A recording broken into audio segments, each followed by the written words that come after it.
back. You are watching No Reservations with myself, Ayeshah Alam, and I have the young vixen, Anisa Sheikh, with me, but we're going to fill the seat right next to her very, very shortly. My next guest, well, he makes his mark from behind the lens, and according to him, he's claims to get his inspiration from the mundane things in life.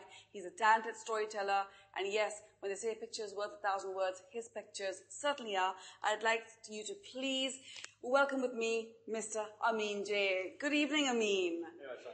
Good evening, and thank you for joining us, taking out time. Thank you very much. Now, I want to ask you right off, what sets you apart from the other photographers in Pakistan? What makes Amean J? You know, the mundane things. I mean, I find inspiration in every little thing that, it's around us. What, so, just walking around, you just suddenly just start snapping, or? Well, I mean, you look at things differently. Okay. And that's what sort of, makes one photographer do work differently. Right. What is special about the ordinary? I'm sorry. I mean, a cup of water on the table will be a cup of water. I mean, what is the defining factor that makes it special? Well, you see, there's always something about raw things. You look at finished products and they come together with the raw ingredients. And once you know what those ingredients are, obviously you can sort of mix them together nicely. And it's you need to know how the sun sort of falls on somebody's face and where the shadow is going to go. And, right. So those are everyday regular things. Spoken like a true photographer. All right. Well, let me ask you this then. Does your attraction to the mundane also extend to women? Tricky question there. No. Lie.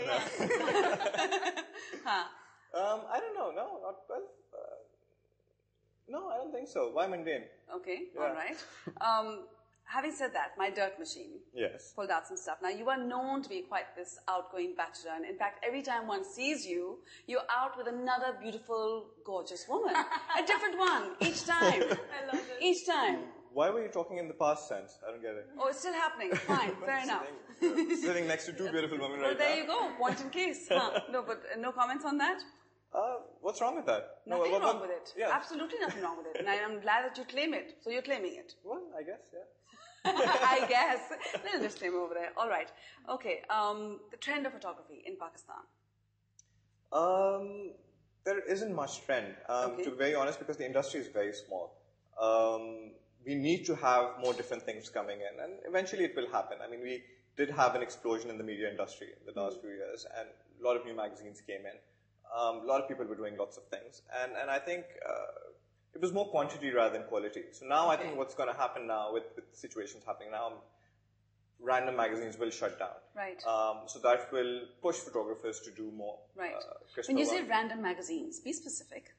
No, I mean, honestly speaking, I don't even know the names. You walk into a bookshop, there's so many of them these days. They claim that they're monthly, but they don't, they don't come out every month. Yeah. I mean, it takes months for them to put an issue together. Okay. And they're not consistent at all. Okay. So those magazines, obviously, advertising is tough right now. Right. And to get that kind of money coming in for every issue, it's just going to be difficult. If you're not good enough, you're not going to be there. I worked with Shameen and Amean for a while. I was working at the office when they were just making it. Yes. I actually went out and spoke to people that were over 80, 90 years old. Wow. Recorded them on a tape recorder, and I couldn't stick around for long because the work was just pulling me from the other side. Yes. But it was possibly one of the most rewarding Must have been things. a fascinating It was journey. fascinating to speak to somebody that was lucid, awake, young enough to be able to remember the experience of getting on a train and coming to Pakistan, and that entire generation is now dying out. Yes. And Shanaf and Citizens Archive is rushing right now to meet these people and record their stories and scan their pictures before we lose that entire generation, because that's a part of our history, and it's really important to treasure it. Yeah. What impact do you see this happening? I mean, I know there's a lot of young people going to view the festival and to sort of see all the... They're trying to make Pakistan's first accessible online archive, which is basically the fact that, like, for example, tomorrow anybody's kids, for an assignment for school, for anything, can log on to the internet and actually have one website which gives you all the information that you need about Pakistan's history, as opposed to going to 50 textbooks that tell you half the wrong things about what actually went on. Right. Okay, fair enough. 18% grey. Why that name? Oh God. it's a technical term in photography. All cameras, I mean, even your cameras right now, they expose light at 18% gray. Anything over and under would be overexposed. Okay, so 100% gray certainly wouldn't work. No. Okay. Not right now. But so it's 18% gray is basically the correct exposure that the camera exposes light to. All right. So you see yourself as the one who does only correct exposure? Not necessarily. I mean, you see, initially when I started Pun intended completely, by the way. Yes. Well, initially when I started out, I didn't want to name my studio Amean J initially. I was just a little too shy about that. And so I started off calling it 18%. But you're not a shy person. Or are you? I've been. You know, I'm all right now. Seems like it. You know, it's funny you say that because again, my dirt machine. It's really interesting because when I first started calling out for information, I'm sure you saw my Facebook update for information on you, and I got a couple of different, completely opposing views. Oh, wow. Some people said Amean J is the stud of the town. He is the stud. And then another person said, nonsense, it's all hogwash, it's an image he likes to project, he's actually the most shy person you can come across. Who is the real Amean J? It's a bit of both. You see, I've been... Ask Kiran. Ask my assistant, she'll tell you. No, I love the quick clarification, yes.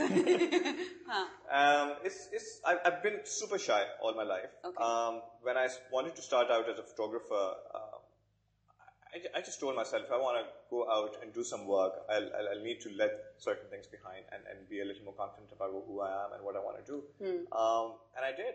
And it was actually a very conscious effort. Was it challenging? Yeah, very, extremely. One step at a time, I would say, okay, this week I'm going to do this. Next week I'm going to do this. And slowly it's been a decade now. Well done, Amean J. Well, you've certainly come a long way. And I'm now becoming a poet. So on that note, let's just very quickly take a very short break. But we'll be right back to ask a few more questions. With my dirt machine included in this conversation. Don't go anywhere. You're watching No Reservations.